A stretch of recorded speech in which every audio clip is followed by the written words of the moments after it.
Welcome to After the Fact for the Pew Charitable Trusts. I'm Dan LeDuc.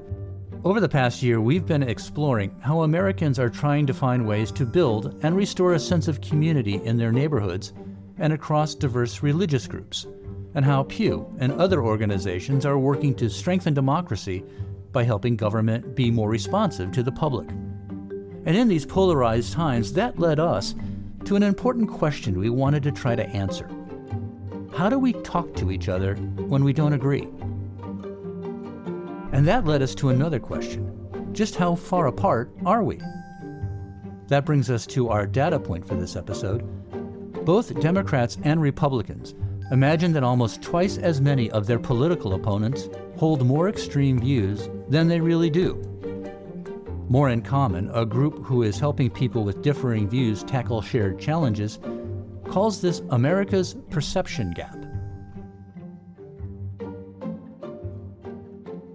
So this season, we're taking a closer look at ways to close that gap, as well as bridge the real divides facing us, because our democracy depends on it. Someone who's been exploring how polarization is affecting the U.S. and other places around the world is Peter Coleman, a professor of psychology and education at Columbia University. Peter's an expert on conflict resolution and sustainable peace. He also wrote a book on the topic called The Way Out: How to Overcome Toxic Polarization. We had a great conversation. Well, Peter Coleman, you are a social psychologist at Columbia University, and you've spent pretty much your professional life helping people in conflict talk to each other. That's fascinating. How did you get into that line of work? I lived in a family with a lot of tension and problems, and so that was definitely part of it. I grew up in the 60s. There was a lot of sort of major protests and marches. So I think I kind of grew up in a space where, I was aware of, it's something they call macro worry. Even as a kid, I knew that there were things happening. That's part of it, I think. And when I moved to New York City, I got a part-time job working with adolescents in a psychiatric hospital. And I started to work with an adolescent population that was somewhere between 12 and 28 years old. And a lot of these patients were coming in to reduce sentences for crimes that they'd committed. There was a lot of drug addiction. There was a lot of violence. It was very meaningful work. I had an inclination for addressing conflicts, de-escalating situations.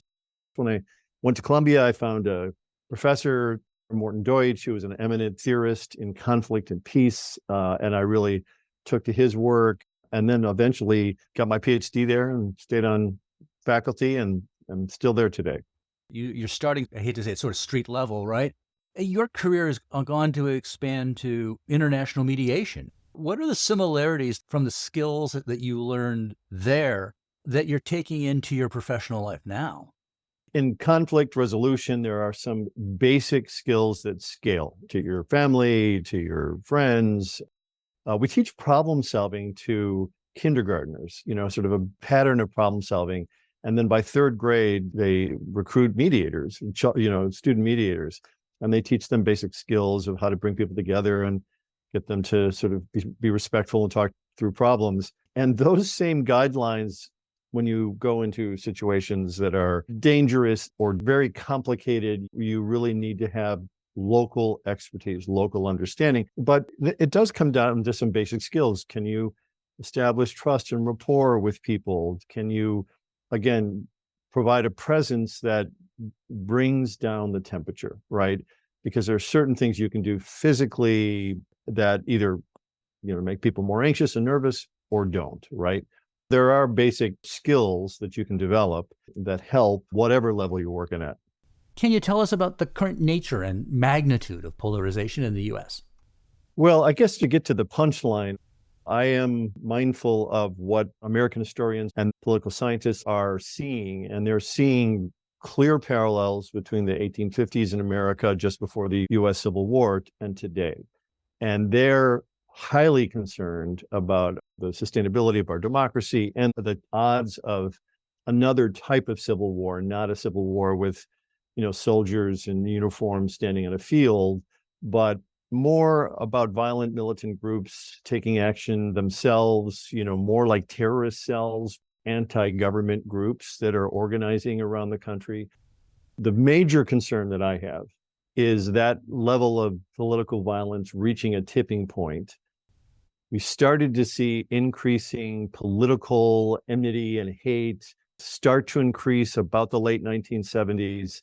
It continues to increase today, like obstructionism in Congress and our lack of capacity to come together and problem solve on critical issues, but also just in terms of the American population. Americans are moving into red and blue camps, physically moving away from each other. And even in urban areas these days, you see clusters of neighborhoods that are more bright red and bright blue.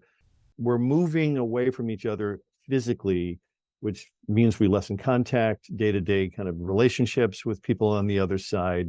Well, I imagine the trends has a bigger impact even on households and families. Mixed political marriages. That's been on the decline in our country for decades now. Used to be more. Now it's, I think, about 10% of marriages in the country are mixed. Couples that have different politics talk about their different politics. Their children hear those. They become socialized and more tolerant of different points of view. So basically, when you have people that live within close proximity but don't have contact in sports teams and at church or at schools, if you don't have those kinds of relationships, then the probability of conflicts turning violent gets higher and higher. There's a science behind how we help people have these conversations and mediate, but it all begins with the motivation. How can people get motivated in the first place to reach out and find the right person to talk to? There is a profound sense of loneliness and alienation that many of us have, and it's we see indicators of it in all kinds of mental illness challenges, anxiety, depression, suicide, ideation, all of this. So there is a profound need oftentimes to connect with others. I taught my first class this week. I teach a class on the sort of science of conflict resolution, and I walked in and there were 50 students in kind of a hot packed room, and I sat down and we were trying to deal with the tech, and there was all this sort of problems with the space. And they were all sitting there silently, first class, waiting for me to tell them what to do. And I said, this is going to take a little bit for us to figure out. Why don't you turn to 4 or 5 people around you and introduce yourselves? And the energy shifted immediately. For some reason, they needed me to tell them that was okay, right? And just the chat, the warmth, the community just changed radically. And it just is tapping into that. I think most of us want that kind of connection, but we're easily falling into just don't say anything, or don't go there, don't raise questions. That's not healthy for our society. We need to be able to disagree, even passionately, just not violently, or, ideally not destructively. And the cost of this polarization? Peter writes in his book, The Way Out, that polarization makes us less resilient and more vulnerable to stress and crises. According to the American Psychological Association, 76% of Americans say that the future of the country is a significant source of stress in their lives. We've now reached a point, though, where something like 67% of Americans are identifying themselves as sort of exhausted by all this. Yes. Yeah. Right? There is this cumulative effect. Let's take the benevolent, kind view of human nature. We don't want to be in conflict. Yeah. There's got to be some science behind that, right? Generally, people would like to get along, and we've reached a point where we're not. It's difficult sometimes to talk to neighbors. Let me give one plug for conflict. Sure. In my world, conflict is a natural, necessary thing, right? We have conflict all the time in our decisions. Should we do this or that in our relationships, in our communities, in work? Conflict is a great source of energy and change and reform, and it's an important element. But sometimes it starts to take on a destructive life of its own. And that is a qualitatively different kind of conflict. And that's, I think, politically a state that we're in right now. And that's an important qualitative difference because, again, conflict ain't bad. It just is. It's necessary to learn and think and grow and build relationships and create more just arrangements in our society. But under some conditions, it goes off the rails. In times like this, where you do have political tribes that really live to some degree in parallel media universes, it's not always a great idea just to say to people, you should just get together and have a cup of coffee and talk with the other side. I know Pew did a study that found that the majority of both progressives and conservatives, when they have these conversations across political differences today, leave feeling more frustrated. So it's not just get together and have a conversation. The science tells us that that kind of contact does help under certain conditions where they can hear each other and listen to each other. Sometimes that has to be facilitated, and where it's ongoing, right? Where there's not just a one-off encounter. There's a reverend up in upstate New York that used to run a morning breakfast of red and blue Americans. And he said, we talk every week and we talk about issues until we get to a point where we realize that we don't really understand these issues very well, right? We don't have all the facts. We don't have all the information. And so when you get to a place where you recognize what you don't understand, then you can agree, right? So that's a critical component of it.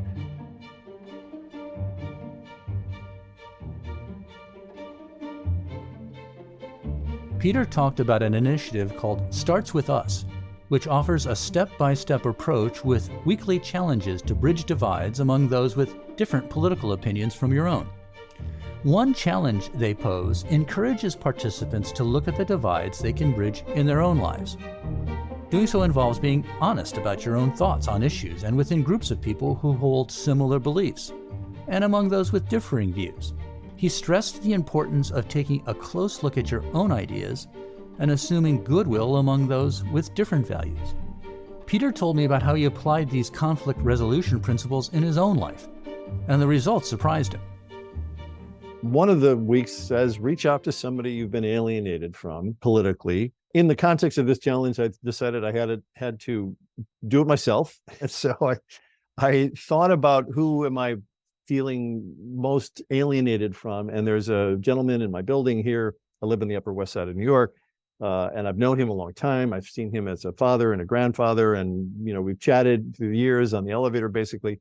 And a couple of years ago, he started to talk to me about politics.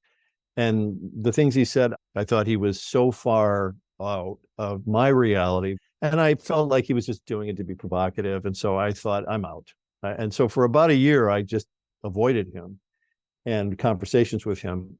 And then last summer, I thought, I can't do this. I have to try to somehow at least live these principles that, we talked about. So I emailed my neighbor out of the blue, said, any chance that you would take a walk with me, go out to the park and walk with me? And he wrote back and said, after a while, and said, well, I happy to sit down with you and talk.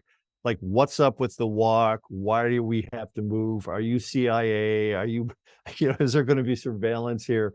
And it was, I think, a genuine concern. It's like, what is that? Why would you do that? Right. And I said, there's a reason for it. Trust me, if you're willing to, let's just take a walk outside in the park. And so he agreed, we did it. Now, so what I had to do in order to not have this blow up, because it easily could have blown up, right, given our different belief systems and passions, is I had to, first of all, say to myself, what do I want to do here? Like, what's the point of this? Because if we just walked into a political debate immediately, it would have just gone off the rails. And, we know how that plays out. And what I realized is that, this was an opportunity to talk to somebody and really to get a real sense of, like, how do you think about this? And where does this come from? And please help me understand this. So that was my MO. I will say, I'm a mediator. I'm a peace builder. I work in all kinds of settings. I was really nervous. An hour before, I was sick to my stomach, and I just, it made me anxious. He was anxious too. Clearly, when I saw him, we met out in front of our building, and he said, by the way, my wife's not feeling well. I think I'll have to probably come back sooner than I thought. And I was like, oh, no worries. So the first thing I just said is, who are you? Where do you come from? What's your story? What's your upbringing? And it was very interesting. He talked about his children and his grandchildren. Again, I got a much fuller sense of this person than just his politics. And that was helpful. It helped me understand some of his values. Then he said, who are you? So I did the same thing and told my story. And we had some common ground. We had some things that we shared, which was interesting and I think important.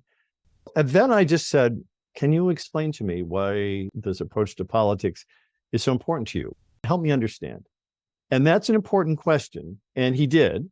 And so as we walked, he spoke for, I would say, 20, 30 minutes in a very impassioned, talking point way. What I didn't do is challenge him or counter him or debate him. I saw no value in that. I listened. I asked clarifying questions and, so you mean this, not that? Okay. And he basically rode, I would say, a fever wave. In me just listening and not engaging in the debate, which is what he expected. That's what he came for. Eventually, what happened as we walked is he started to come to his own doubts about his own group and his groups, some of the leaders that he was talking about, and he did this and that wasn't helpful. So it was a really interesting process in some ways. Without me challenging him and playing the game he was expecting, he eventually got to a sort of place where he recognized that there were holes in the point of view, the logic, and he expressed them himself. What greater understanding did this give to you? How did your mind change in that conversation? First of all, when he said, yes, he'd walk with me. Second of all, when he told me his story of who he is and where he came from and why certain values are really important to him.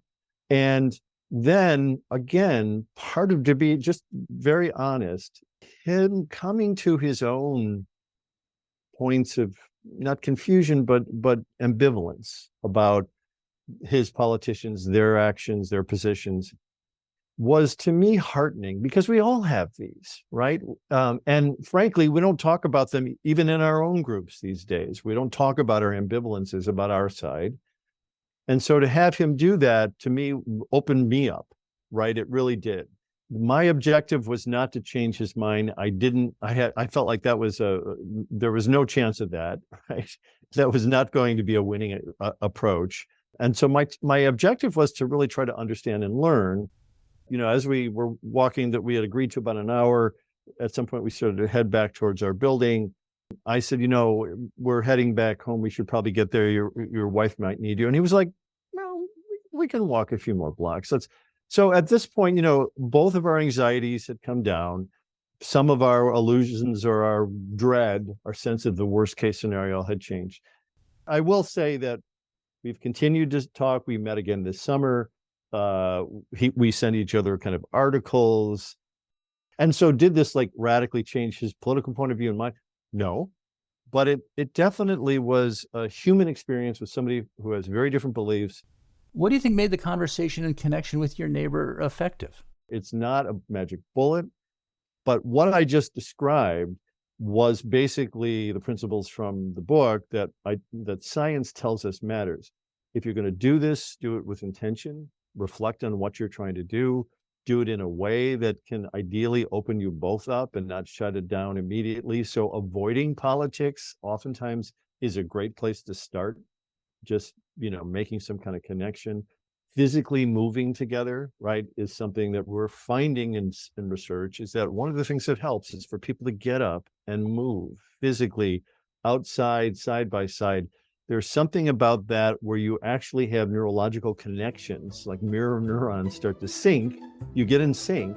And they find this when they study, marching bands, combat troops, dance troops, that when people move together, they start to develop more of a connection, a sense of compassion and understanding, just because of the physical movement. The postscript to this is a couple weeks later, my son, who was 27, got on the elevator with him. And they'd seen each other for forever, and they had never exchanged words. He had never talked to my son. But this time he looked at him and he said, well, you're Peter's son, right? And he said, yeah. And he said, tell your father that I'm reading his book and it's not bad. Hallelujah, right? Right.